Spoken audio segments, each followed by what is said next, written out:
Hello, everyone. My name is Sudra Big, and I'll be your host for the first session for the last day of Prepathon 2025. Over the last 2 days, we learned how to crush BFCM sales season and how to make sure that our brand stands out. However, for this session, we're going to be joined by Kelly Schuknecht. She's the Chief Elevation Officer at 2 Mile High Marketing, and she's going to be walking us through on how to build a personal brand that improves trust, credibility, and makes sure that our unique voices stand out in today's digital space. So, without further wait, let's have Kelly with us on stage. Hey, Kelly. Hello. How are you? Good I to see you. am good. Do we have my slides up? There we go. Well, I'm so excited to start out the day with you all, talking about the business of you and building a personal brand that converts in e-commerce. I want to start out by sharing a little bit of the inspiration behind the name of my company. I live in Colorado, and you probably, or you may or may not know of Denver as the Mile High City. I actually live at 2 miles high in an area called Leadville, Colorado. And that was the inspiration behind my logo and the name of my business. I want to start by talking about why personal branding is essential for e commerce businesses.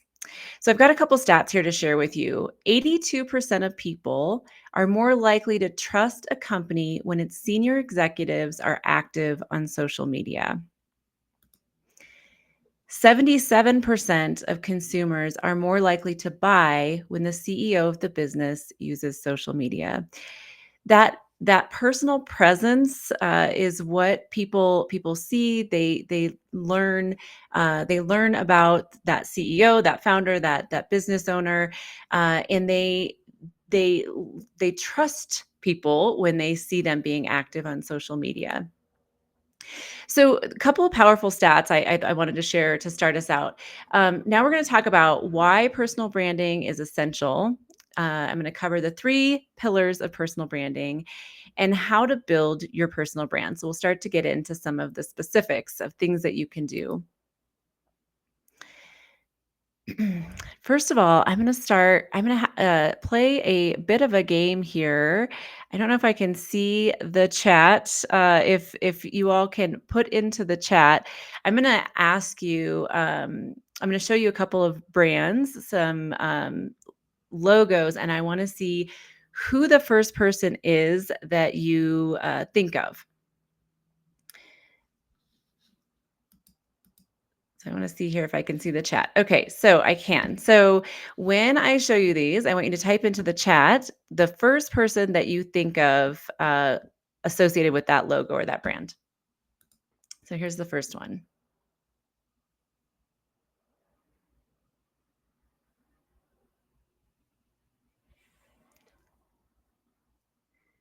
Got some Apple. So we know it's Apple is the brand.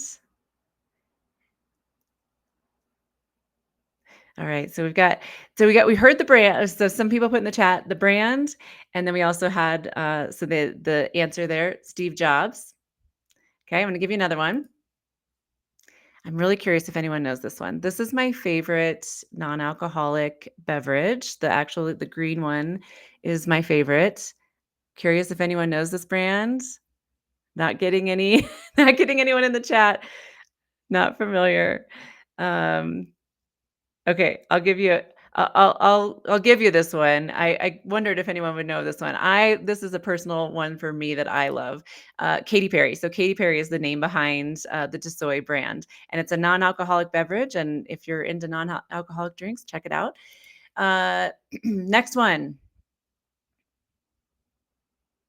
Anyone have any idea here? Any person that comes to mind?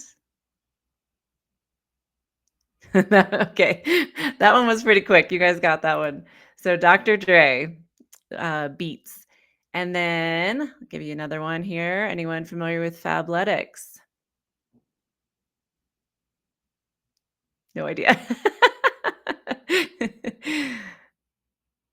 Nope. All right, I'm stumping you on some of these. So Fabletics, when it first started out, Kate Hudson was the face behind the brand. I don't know if she started it, but I know that that was kind of the person that they were featuring. Last one, Berkshire Hathaway.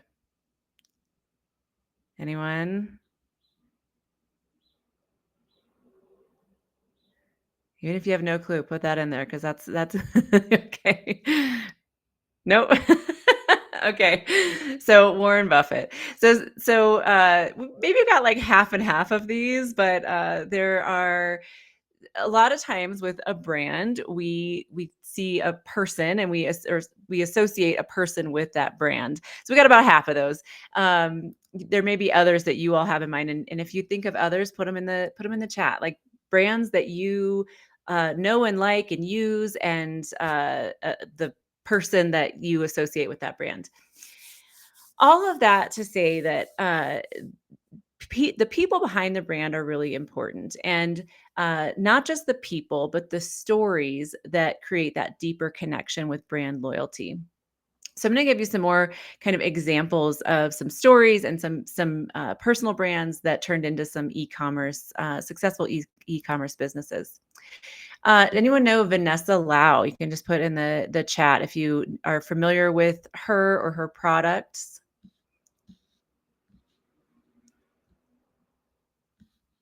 Not getting any answers there. Nope. Okay.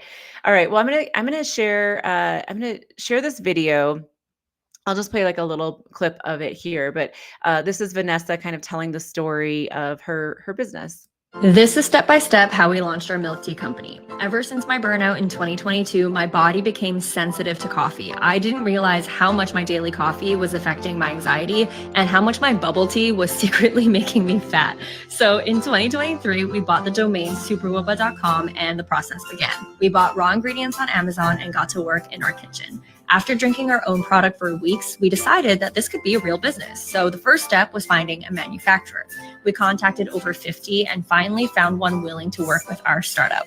Over the next 6 months, we got sample after sample that we tested with friends and family. We got to work on packaging design and even let our followers vote on the direction. And then we booked a trip to Taiwan to source authentic tea directly from farmers. After a year of development, we finally went into production. Our first purchase order costed most of our business investment, but we now had enough inventory for launch. It also helped that we had over 450 pre-orders thanks to building in public on Instagram before we even had our final product. We created clean superfood milk teas that you can customize at home. No expensive time-sucking coffee or boba runs required. We launched with our first 3 flavors, roasted oolong, classic milk tea, and matcha. And within months, we've already had hundreds of repeat customers who love making cafe-quality milk tea in under 2 minutes. And just this month, we hit our first 1,000th order. We built the milk tea that we couldn't find anywhere else, and we can't wait to see where the rest of this journey will take us. So I think you can see there the story that Vanessa shares is so captivating, right? You hear this story and kind of how she developed this brand, and Denise says that's awesome. Yeah. So such a great story. So I want to tell you a little bit more about Vanessa. In 2018, she quit a corporate job. She was working at L'Oreal. And like many entrepreneurs, she didn't have a safety net. She was working as a part-time barista just to make ends meet while starting a YouTube channel. But then her personal brand strategy made all the difference. Vanessa didn't try to be everyone to everyone. She got crystal clear on who she was speaking to. And in this case, it was aspiring content creators and entrepreneurs who wanted to build businesses using social media. And she showed up authentically, as you can see from that clip that we watched. She shared her real journey, the mistakes, the learning curves, the behind the scenes of building a business from scratch. She wasn't pretending to be a guru who had it all figured out. She was documenting her journey as she lived it. And the results were, in her first year, she gained 100,000 subscribers, made 500,000, $500,000 selling digital products. And by year 4, her business had grown to $8 million in revenue with over 600,000 followers. So I think you can see from all of that that Vanessa's story, the story that she shares really sucks people in, right? Like you want to learn more about her, and then also her product, right? And how she turned that personal brand into that e-commerce business. I see some questions coming in the chat, and I do want to just mention we will have some time for Q&A after, so we will get to those questions. So if you have more, keep putting them in there, and we'll pay attention to that and come back to that. So another example here, Luke Hemsley, and anyone familiar with this one? I wasn't familiar with that before we did some research for this presentation, but this is another non-alcoholic beverage. So Luke Hemsley created Wednesday's Domain, and he has a non-alcoholic wine that he went to market with. I'm going to share his story here if it will work for me. Let's see. So how is it made? Can you talk me through the process? The first is starting with the base wine. The second thing is getting access to the latest dealcoholization technology. I think you have to be as gentle as possible in how you treat the wines, because you don't want to impact the flavor, the structure, the texture too much. To achieve maximum flavour, Luke uses the vacuum distillation process. We remove the alcohol and then we blend in some elements afterwards to reintroduce body, flavor, aromas, textures, all the things that you associate with a wine. All right, so you can see there slightly different spin on kind of the story, but Luke's sharing kind of a story behind the product and doing content like that to get people's attention. So now I want to shift a little bit into kind of applying this to yourself and your story in your e-commerce brand. It's important to have those stories to share to get to capture people's attention. So I want you to take a couple of minutes here and think about, I like to call it your authority X factor. What makes you different? There's likely are competitors that are selling a product that is similar to what you have, right? So what makes your story special? In those two that we just watched, Vanessa has boba, a boba product, and Luke has a non-alcoholic wine product. Neither one of those are 100% unique. There are other products out there, right? So why should people buy those particular products? It comes down to that story, that authority X factor, and what those personal brands are sharing with the world. So I want you to think about, what is your authority X factor, and just jot it down. Just take a minute to just kind of think about what makes you and your product unique. For me, so just to give you an example of how I phrase this, my authority X factor is helping people take the expertise they already have, but haven't figured out how to share with the world, and turn it into a visibility platform that drives customer trust and sales. I blend strategy with storytelling so my clients can show up like the experts they are without feeling like they're selling themselves. I like having just kind of a couple sentences that wrap up kind of what makes me different. And I think that really helps when you're creating content, when you're marketing yourself and your product, remembering what that unique X factor is that you bring.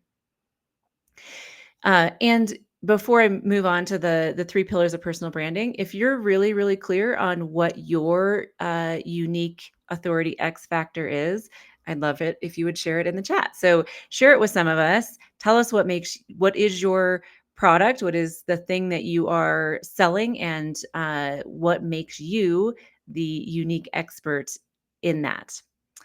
So feel free to share that in the chat so other people can get to know a little bit about you.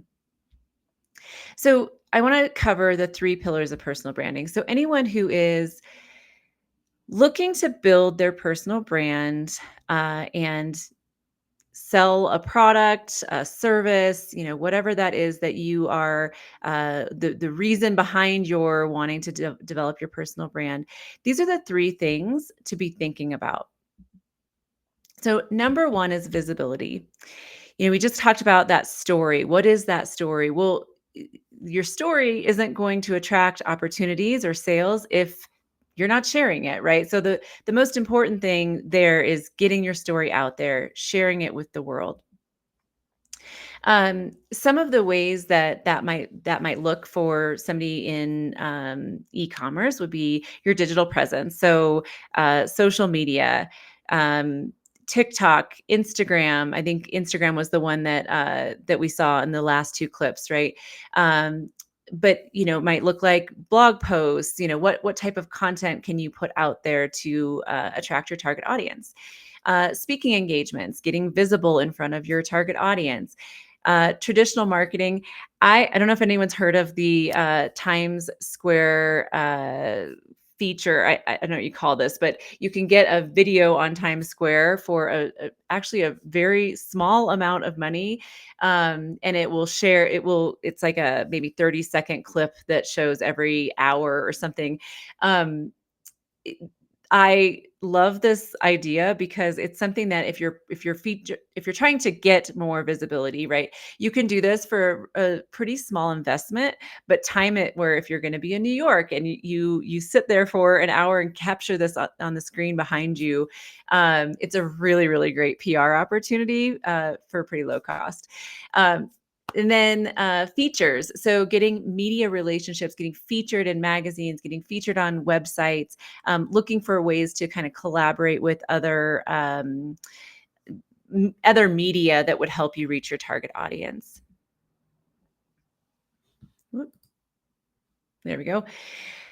So those are some examples of ways that you can get visible in front of your target audience.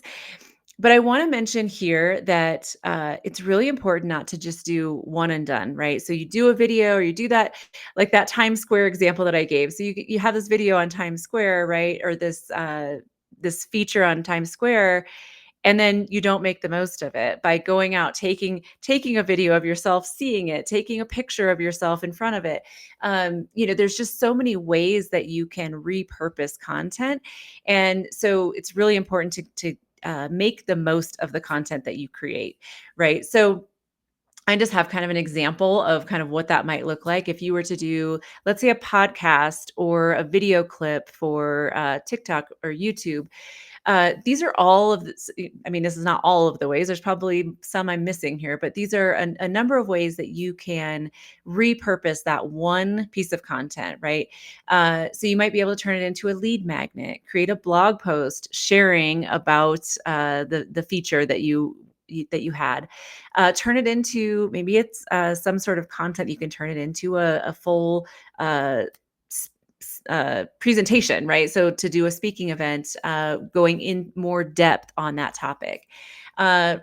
Turn it into a book if you have multiple pieces of content that you have captured yourself teaching something online, and then you can turn that into a bigger piece of content. Doing webinars, using it in your newsletter, sharing it in your newsletter. And then below that, I have all of these different social media posts that you can create from things like that. Carousel post, an infographic, a static post, long text, short clip. All of these things are ways that you can just take one piece of content, turn it into a dozen, right? So whenever you're doing content, again, maybe starting with a YouTube video or something, make sure that you're thinking about ways that you can repurpose that as much as possible to reach people where they are. So if you do a YouTube video, your email newsletter, your email subscribers may not watch your YouTube, but if you share that with them, they may be more likely to go and watch that. Just thinking of all those ways that you can maximize on that. This is a specific example from one of my clients. And if you were here yesterday, you might have seen Matt and Miki talk. They did a talk for Prepathon as well.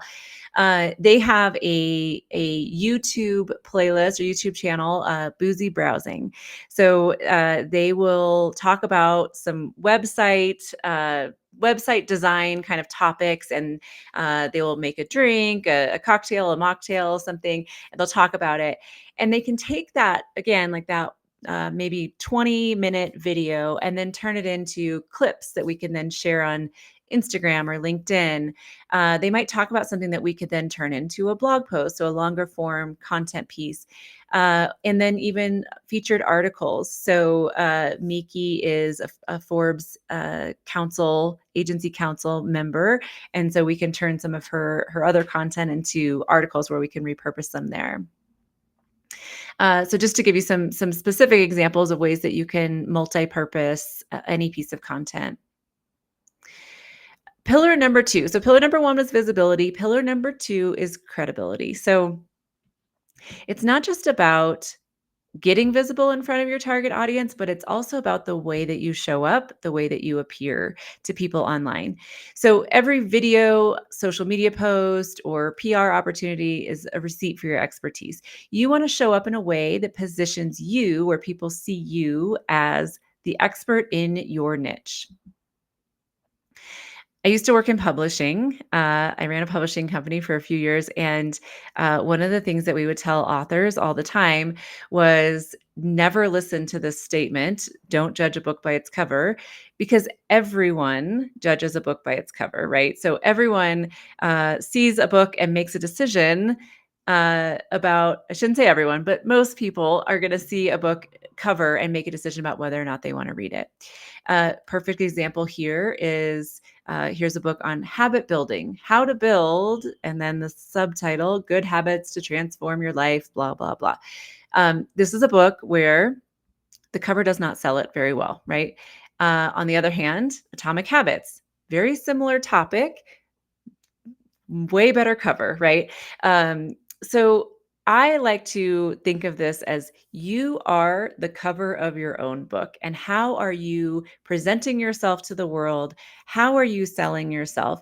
Do people see you as credible and see you as the expert? Are you positioning yourself in that way?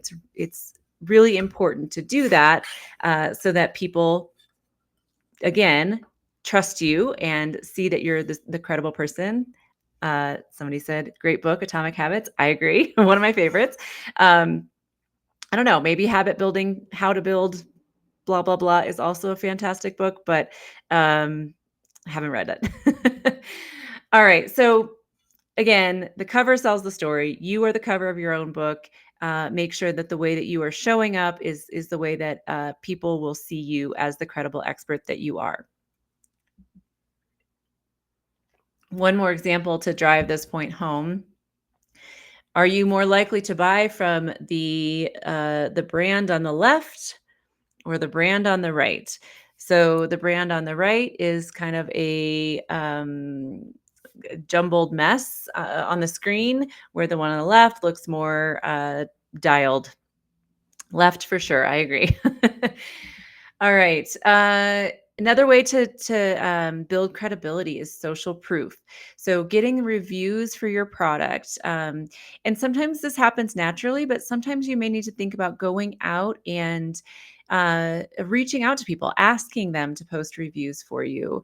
Again, depends on what your product is, but if you've given out samples to people, or if you have content that you're putting out online and you have those people that are engaging in your content, they use your product, reach out to them, ask them to post a review, remind people that that's what you need from them, because they may not think to do it unless you specifically ask that of them. Another, just some content ideas for building authority. So ways that you can kind of build that credibility and help people see you as that credible expert. One is user-generated content. So I mentioned asking people proactively for reviews. You can also ask people to post content. So if you have those loyal buyers, loyal followers who are engaging, you know that they're using your product, ask them to post a video, or post a blog, or share that with their audience. Again, it may happen naturally. This type of thing, though, often requires you to proactively ask for it. You could also offer to give people samples of your product in exchange for a review or a video or a piece of content that they're sharing. Thought pieces. So I have one here, just an example of a long form post that I did on LinkedIn. I have found that my long posts perform well on LinkedIn for some reason. I don't know. People like to read these long posts. But if you have something that you can share, this type of post would work well on maybe Facebook or Instagram, along with an image. So maybe teaching something, sharing something you've learned, teaching something about your product specifically. Social proof. So Dawn is in my author community. I have a community for women who are writing nonfiction books. Dawn took a course that I offer on how to write a book in 12 weeks.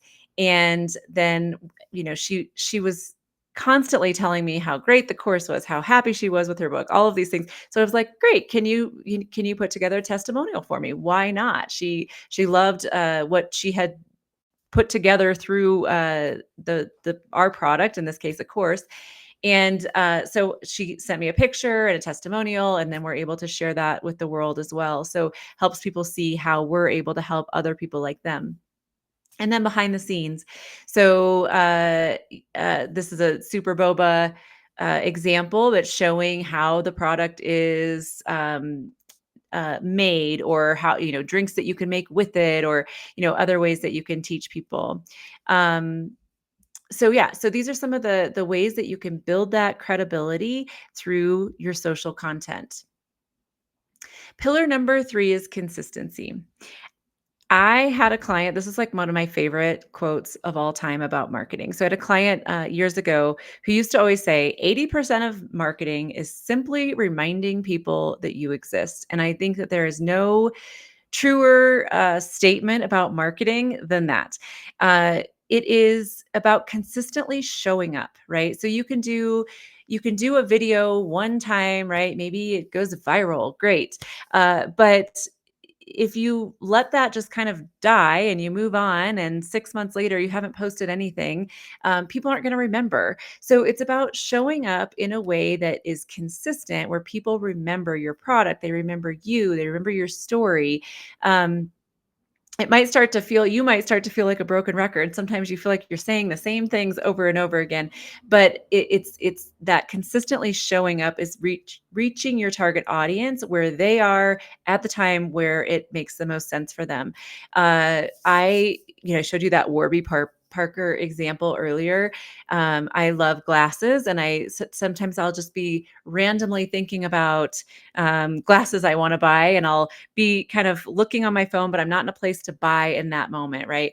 But if that brand, and a lot of them do this, they'll do retargeting ads where I'll see the ad 2 days later when I'm scrolling some other social media, right? But it's a reminder about their product. And then I go, oh yeah, I want to buy that. So it's consistently showing up in a way that people remember you. So the consistency, you got to start with creating systems and not with just being inspired.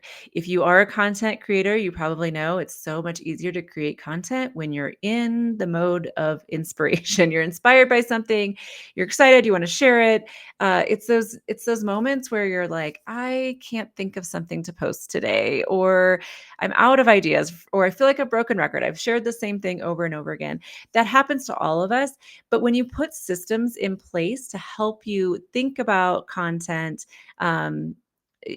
just at different times, or to be thinking about it consistently so that you can show up consistently, those systems really help. So some of the systems that you could create is building a content calendar, right? So I know I'm more likely to show up and post content on my social media platforms if I have it on my calendar to do this 15 minutes 3 times a week, or whatever that schedule looks like. And not just reminding myself to post something, but also having some ideas in there, having some frameworks that I can pull from, some, a place where I can dump ideas when I'm feeling inspired, but then pull from those ideas when I actually go to create that content. Batching content creation. So if you create space for yourself to have a time and place to be creative, to brainstorm, to maybe film several things at one time, creating that kind of structure for yourself so that you can do more with your time when it makes the most sense for you, instead of trying to squeeze it in between meetings or between other things that you're doing. And then developing a template library, having a content bank. So I kind of covered both of those. And then automating. So, can you batch your content where once a week you are filming content or creating content, and then you can schedule it out so that you're not having to worry about that other times. So all of that to say, it's important to focus on sustainable frequency over perfection. Don't try to be perfect. It's you're gonna probably make yourself unhappy if you are just striving for perfection all the time. But really, the goal is to show up, to strive for that consistency in your showing up.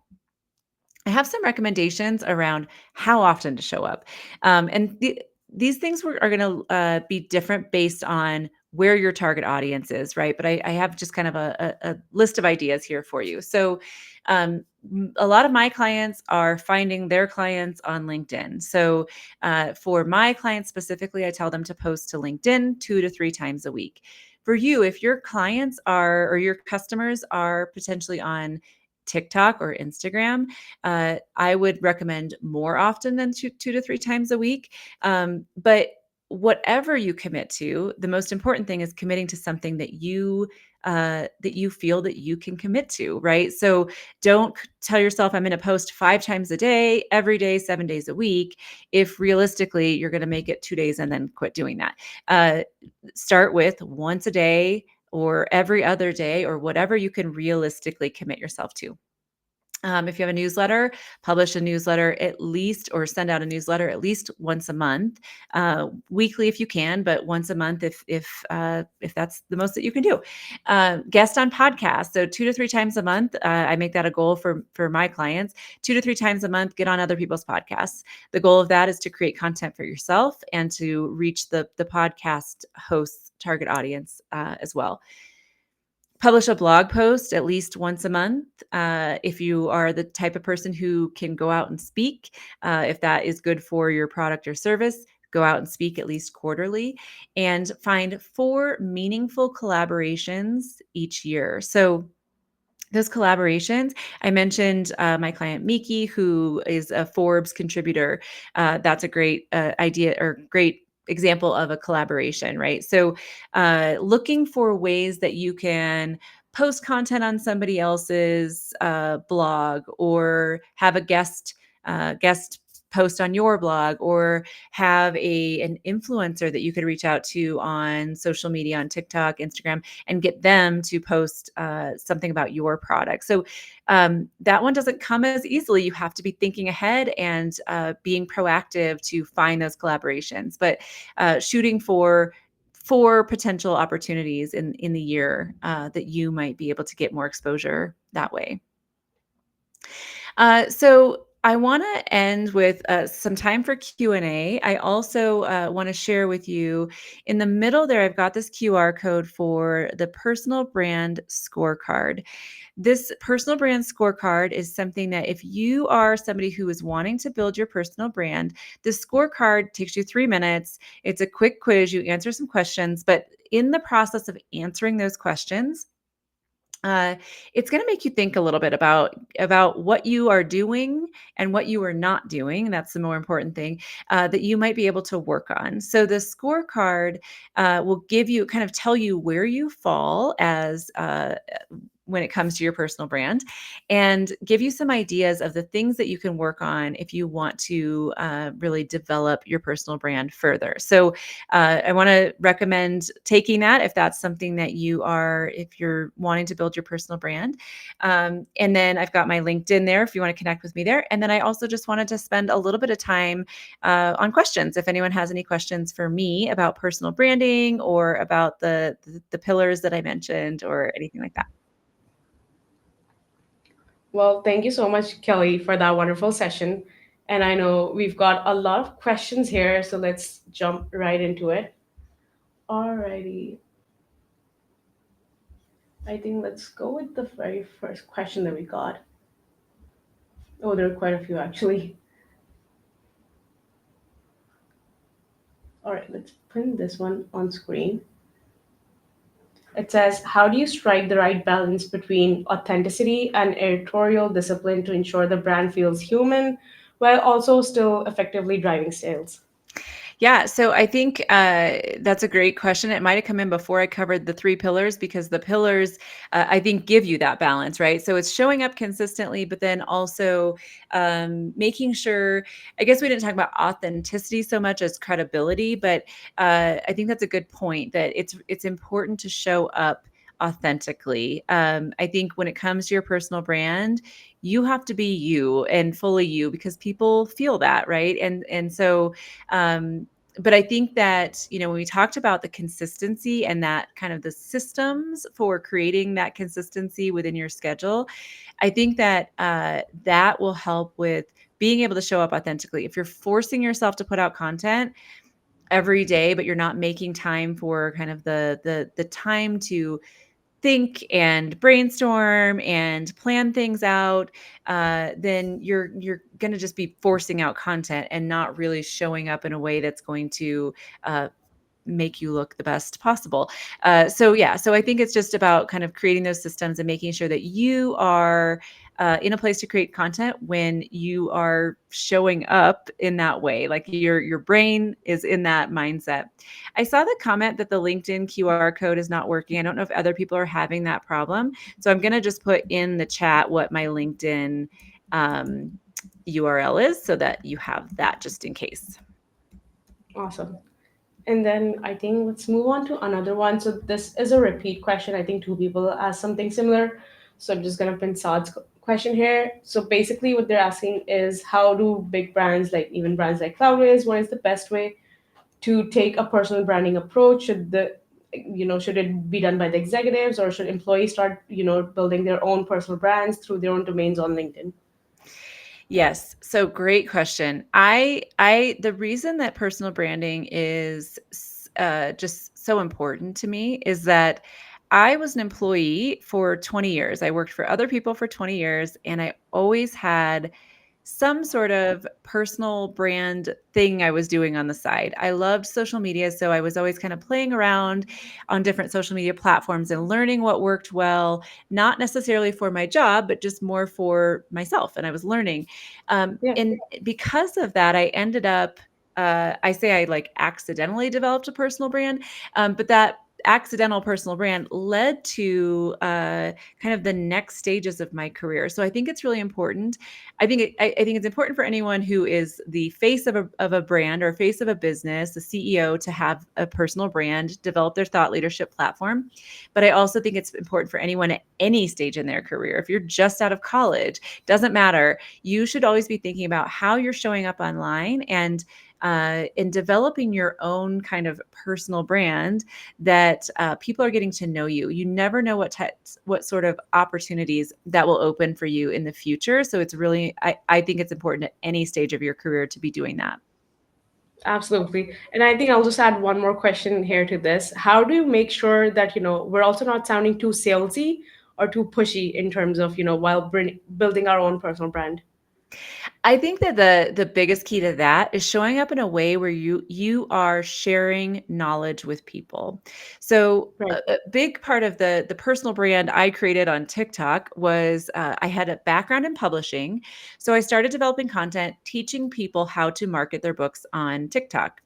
I wasn't trying to sell them on anything. I was showing up in a way that was being helpful to them, but then that turned into opportunities down the road. So you genuinely are showing up in a way that you're trying to be helpful and educational, and teach people something, not in a way that is just. I always say this to authors: like, do not show up saying, "Buy my book, buy my book, buy my book." Nobody cares.